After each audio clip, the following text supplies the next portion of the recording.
She stood at that memorial with yellow flowers in her hands, and the whole country watched her grieve. They saw a daughter. They saw a sister. What they did not see was what was happening behind those eyes.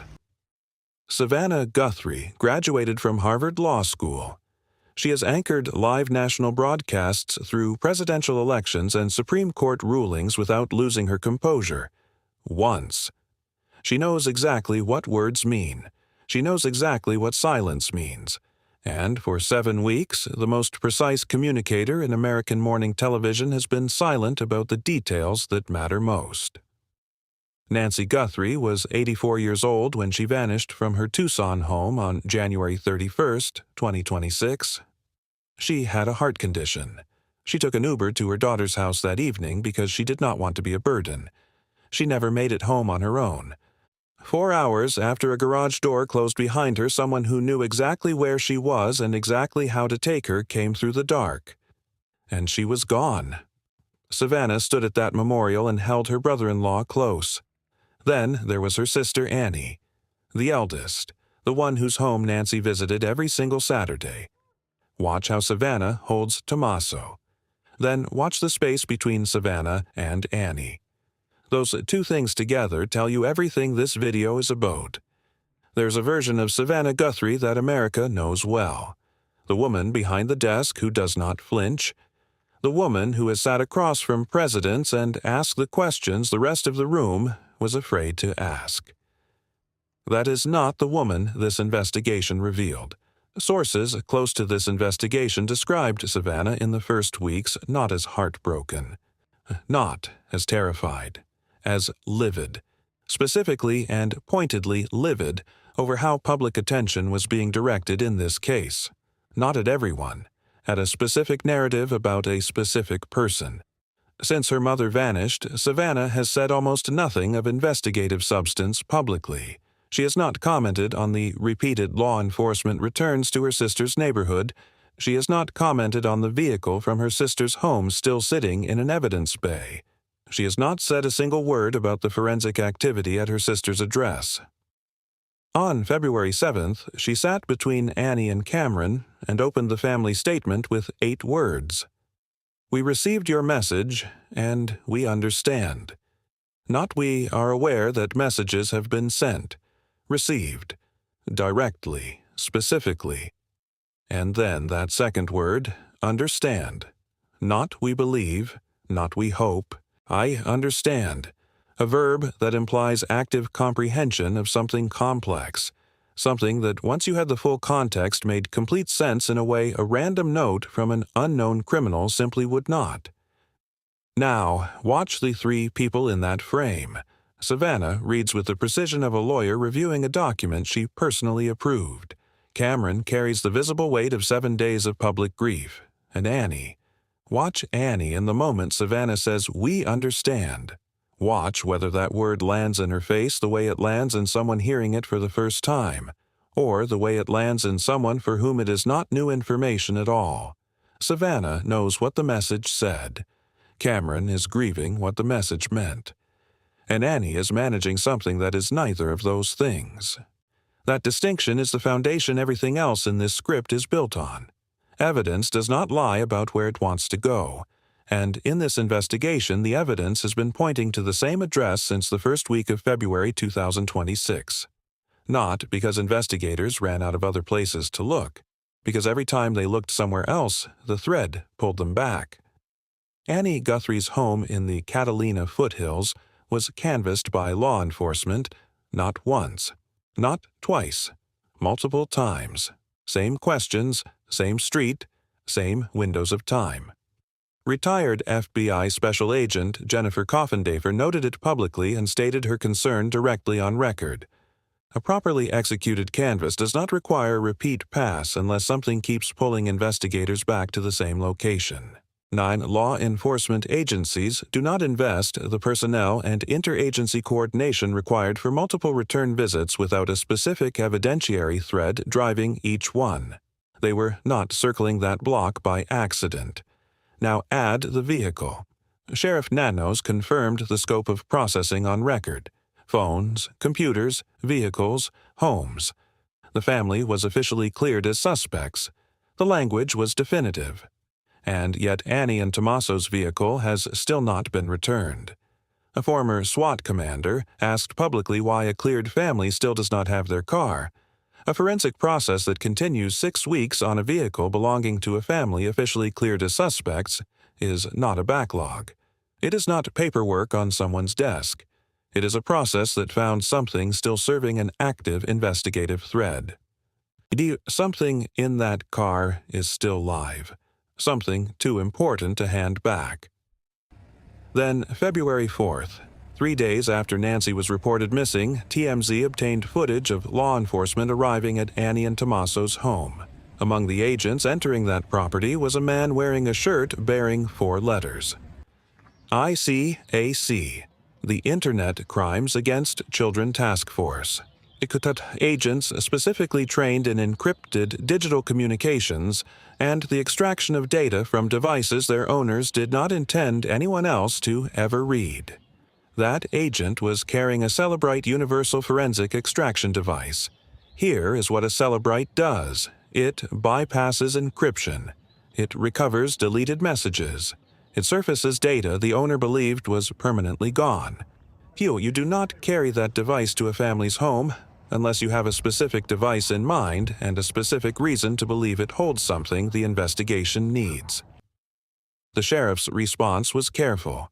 The acronym on the shirt is not indicative of a particular crime associated with this case. They did not deny the agent was there. They did not deny the device was present. Former CIA officer Tracy Walder said, ICAC agents specialize in digital architecture used to send ransom demands through encrypted channels. That covers the ransom angle. It does not explain the Cellebrite. A Cellebrite is not for tracing ransom emails sent from a distance. It is for extracting data from a specific physical device already in someone's possession, at that address, in that home. Someone there had a device. That device had content investigators needed. What was on it has not been made public. Weeks later, it still has not been, and the car has still not come back. Savannah knows about the canvas. She knows about the car. She knows about the Cellebrite. She is a lawyer and a journalist, and she knows exactly what all 3 of those things mean when they point at the same address. And for 7 weeks, she has said nothing. That silence is not grief. That silence is a woman who understands that some truths belong to the investigation before they belong to the public. Every family has a rhythm built slowly over years without anyone deciding it should. A standing dinner, a regular phone call, a Saturday that looks the same week after week because that sameness is the love made visible. For Nancy Guthrie, that rhythm was Saturdays. She arrived at Annie's home at 5:32 in the afternoon on January 31st, 2026. She sat at that table. She ate dinner with her family. She played games the way families do when the people you love are close enough to touch. Nobody at that table knew it was the last time. That is the detail that stays with you. Nobody knew. The evening ended, and the question of who would take Nancy home arose. Annie was there. The drive is 4 miles. Nancy is 84 years old with a serious heart condition. By every ordinary measure of how a family evening closes, the eldest daughter drives her elderly mother home. It did not happen that way. Tommaso drove. He pulled into the garage. He walked her inside. The garage door opened at 9:48 in the evening. It closed at 9:50. And those 2 minutes were the last confirmed moments anyone outside the Guthrie family structure saw Nancy as a free woman. There are innocent explanations for why Tommaso drove and Annie did not. Perhaps he offered. Perhaps Annie was tired. Those explanations may be entirely true, but investigators test the structural question alongside the innocent one. What does placing Tommaso and not Annie as the last confirmed person with Nancy accomplish? It creates a chain of last contact that runs through him and not through her. It positions the person who observes her entry point, who drives the route, who watches her final transition from family to solitude as the son-in-law. 4 hours after that garage door closed, someone came, and what that someone knew did not come from guesswork. Walk through what the masked man knew. He knew about the doorbell camera specifically. He approached it, tested it, and when knocking it off failed, he reached into a nearby potted plant and used the foliage to cover the lens. He did not bring a tool. He improvised. But he knew exactly where that camera was. He knew Nancy would be home alone. No caregiver, no visitor. He came prepared for one specific woman with the settled confidence of someone who had already accounted for every variable. He knew about the pacemaker. Nancy's Apple Watch, phone, and daily medication were all left behind. That is not chaos. That is a decision made by someone who understood that her pacemaker synced to her phone and that leaving the medication behind created a biological countdown. The pacemaker went silent at 2:28 in the morning.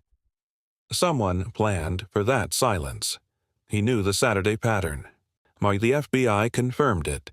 Agents identified January 11th and January 24th as specific dates of investigative interest. 2 Saturdays. The Saturday 3 weeks before Nancy disappeared, and the Saturday 8 days before.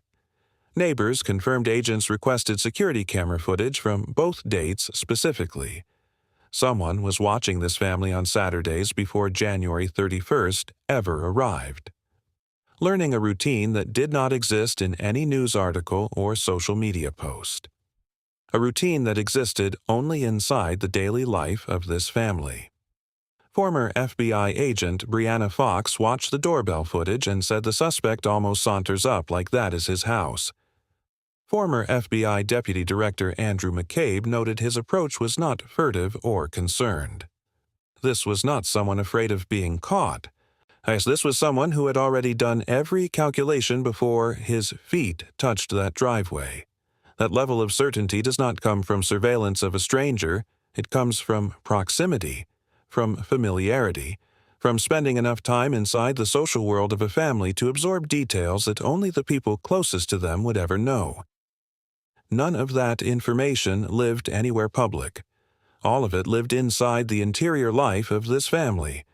And the last place that interior life was fully open in the presence of anyone beyond Nancy's immediate household was a dinner table, 4 miles from where she disappeared.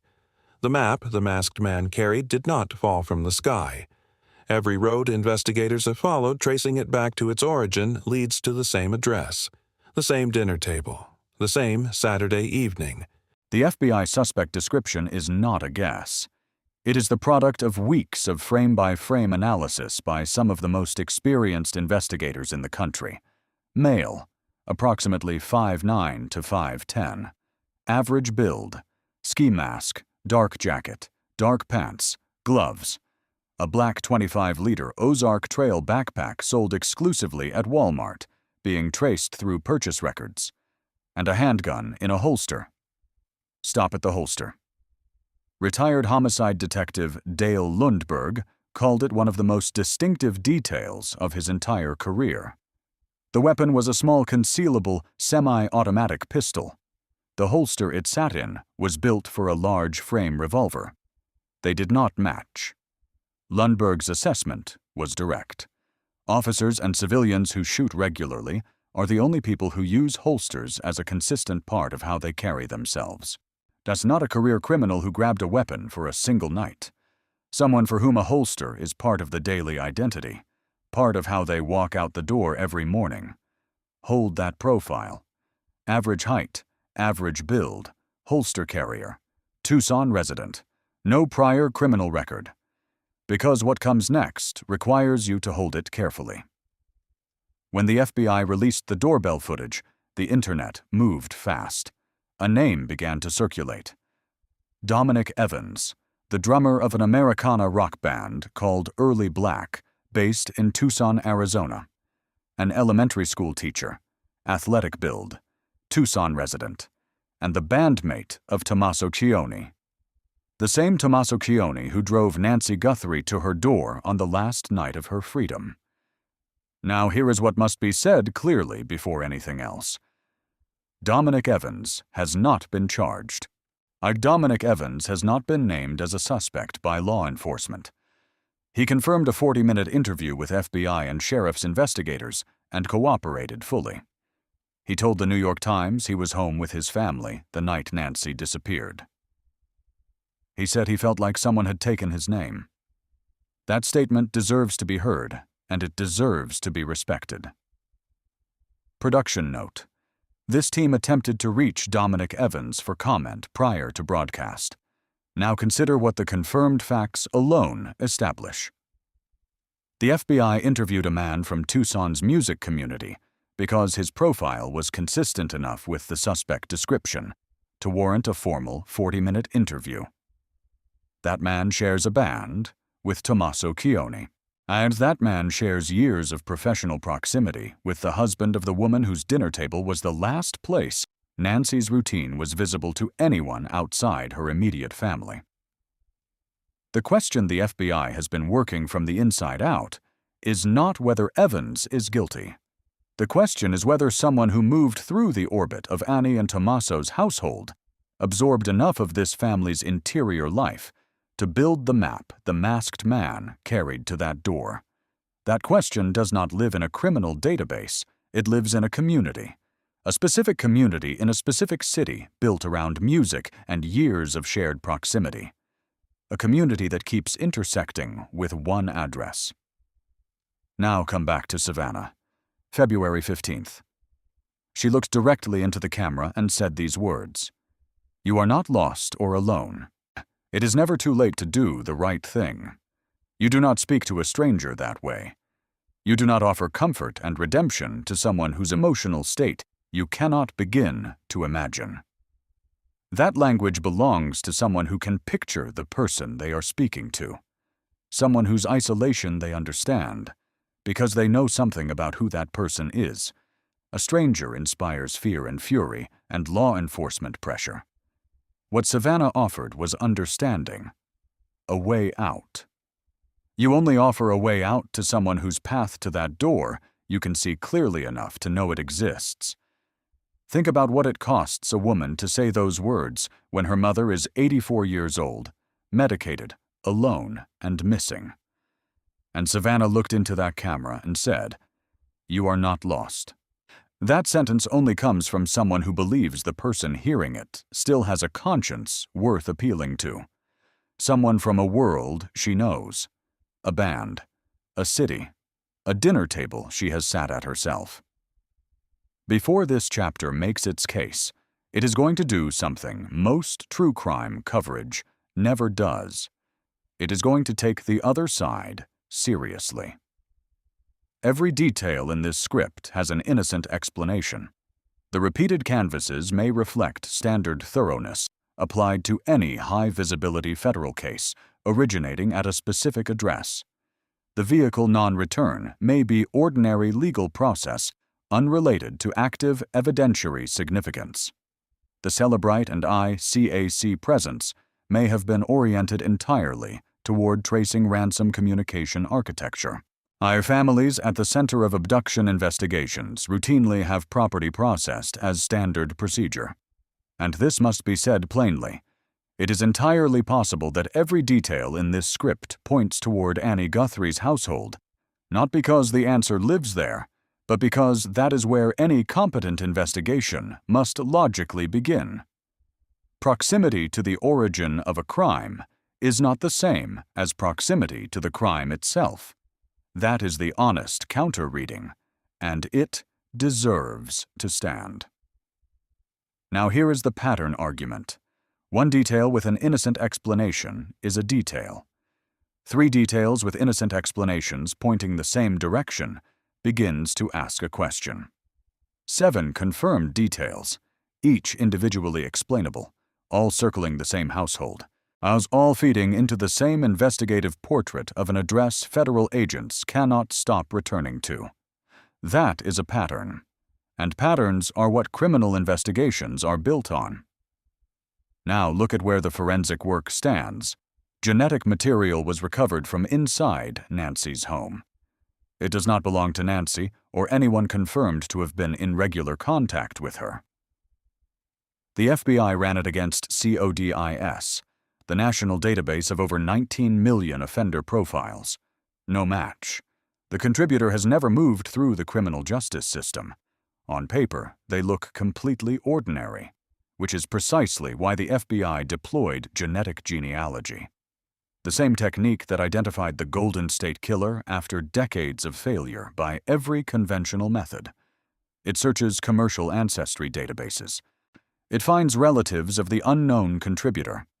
It works backward through family trees until the field narrows from millions to hundreds to dozens to one. That process is running right now. The Celebrite data from Annie and Tommaso's devices has been analyzed. The GPS and movement data from the seized vehicle has been processed. Thousands of hours of surveillance footage have been reviewed, frame by frame, by the FBI's Quantico Digital Evidence Team, described by the Bureau as a cornerstone of this investigation. The FBI command post moved from Tucson to Phoenix. That is not a retreat.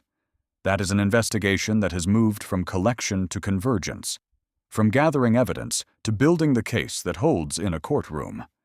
And then there is Sheriff Nanos, under full national scrutiny, with every word he speaks held against him. He looked into a camera and said 2 words. Definitely closer. Not possibly. Not hopefully. Definitely. That is not a man managing public expectation. That is a man whose investigation has already moved past the question of what happened. Now come back to where this script began. Nancy Ellen Guthrie, born January 27, 1942, in Fort Wright, Kentucky.